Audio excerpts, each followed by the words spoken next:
안녕하세요. 고민 들어주는 남자 고들입니다. 오늘 제가 가지고 온 고민될 만한 주제는 권태기를 극복하자 이 부분입니다. 많은 분들이 연애를 하다 보면 권태기를 한 번쯤은 거칠 수밖에 없는 거잖아요. 그래서 어떻게 하면 권태기가 극복이 될까에 대해서 말씀을 한번 드려보려고 합니다. 물론 오늘도 제 개인적인 생각이거든요. 제 주변 사람들이 제가 남 이야기를 듣고 답해주는 걸 좋아하다 보니 은근 많이 물어봐요. 그럼 전 항상 똑같은 소리를 합니다. 많은 분들이 권태기 극복 방법 하면 뭐 여행을 가봐라, 조금 색다르게 놀아봐라, 뭐 대화를 많이 해봐라 등등 이 정도의 말들을 많이 들어보셨을 거라고 생각을 합니다. 저도 물론 이 말이 틀리다고 생각하지는 않아요. 근데 제 생각에는 위에 말씀드린 부분은 너무 반복적인 연애 패턴이 심심하다거나 즐겁지가 않고 흥미가 없는 경우를 말하는 것 같더라고요. 그 말이 뭐냐면 감정적으로 권태기가 오는 거랑은 조금 다르다 생각을 합니다. 제가 생각하고 있는 권태기는 뭐 만나도 즐겁지도 않고 아무리 여행을 가도 큰 발전이 없고 감정적으로 많이 멀어지고 있는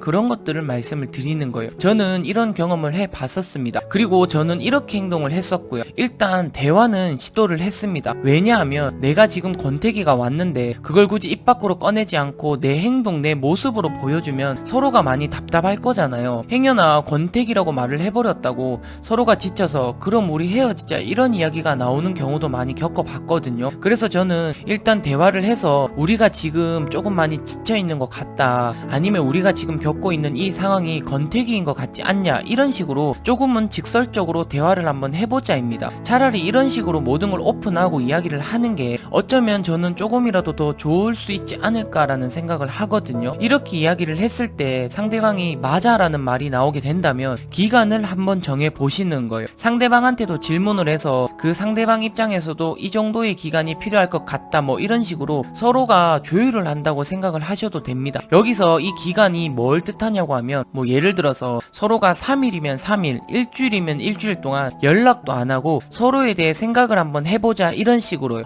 많은 분들이 지금 이 부분에서 이거 헤어지는 거 아니냐라고 생각을 하실 텐데요. 저는 아니라고 생각을 합니다. 왜냐하면 위에 말씀드린 것처럼 서로가 계속 권태기인 것을 감추고 있다가 터져서 이런 이야기가 나오게 된다면 이 말은 헤어질 수 있는 경우와 확률이 많다고 생각을 합니다. 하지만 먼저 오픈을 하고 이 감정이 더 나빠지기 전에 이야기를 꺼낸다는 것은 조금 다른 의미가 있다고 생각을 하거든요. 보통 권태기는 너무 당연하고 이제는 내 옆에 계속 있다 보니까 그 모든 것들이 무덤덤해지고 설레이는 마음도 없어지고 봐도 별로 행복하지도 재미도 없는 뭐 이런 거 있잖아요. 이 말은 즉 이겁니다. 옆에 있을 때는 소중한 걸 모르고 항상 내 옆에 있다 보니까 이 모든 것들이 당연해지는 거죠. 제가 그래서 시간을 가지자는 거는 정말 진지하게 우리가 지금은 너무 익숙해져서 서로에 대한 소중함을 모를 수도 있지만 조금만 떨어져 지내면서 각자 일을 해보면 내 여자친구가 또는 내 남자친구가 정말 나한테는 소중한 사람이었구나 라는 생각이 들 수도 있는 거잖아요. 물론 이렇게 연락을 안 하고 있다가 혹시 바람이라도 펴버리면 다른 여자, 다른 남자를 만나버리면 어떡하지 라는 생각을 하시는 분들도 계실 거라고 생각을 합니다. 하지만 이거는 그냥 서로가 믿고 그런 생각을 안 하는 게 본인, 내 스스로한테 좋다고 생각을 하거든요. 의심이라는 거는 한 번 하면 정말 한도 끝도 없이 파고 들어갈 수밖에 없기 때문에 정말 서로가 떨어져 있을 때 얼마나 많은 생각이 나는지, 얼마나 많은 부분을 상대가 채워줬는지를 정말 이 기회에 생각을 한번 해볼 수 있는 계기를 만들어 보셨으면 좋겠다라는 말씀을 드리고 싶은 거예요. 그리고 약속한 기간, 이 기간이 지나고 나서 만났을 때 서로가 느꼈던 부분을 한번 이야기를 한번 해보는 거죠. 여기서도 만약 시작하기 전과 똑같다면 저는 인연이 아니라고 생각을 합니다. 이 말이 무책임한 말일 수도 있지만 적어도 제 경험상은 그렇더라고요. 더 이상 발전을 할 수가 없더라고요. 근데 다시 만났을 때 많은 부분을 느꼈다면서 이야기를 하고 서로에게 소중함을 다시 한번 느끼게 된다면